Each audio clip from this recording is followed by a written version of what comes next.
Hello guys, welcome back to this channel. In today's tutorial, I'm going to show you how you can reverse your audio in Filmora 14. Okay, let's get into it guys. First of all, you need to add your audio to your project.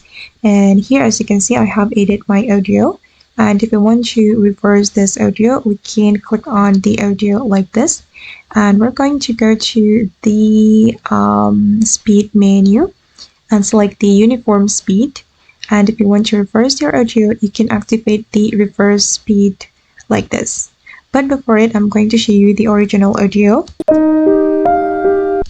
Okay, this is for the original audio. And then I'm going to click on reverse speed.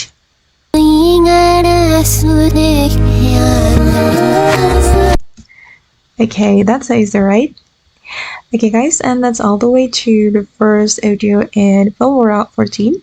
I hope this video will be useful for you. Thank you so much for watching, and if you found this tutorial useful, don't forget to like, comment, and share, and also subscribe to this channel. Bye!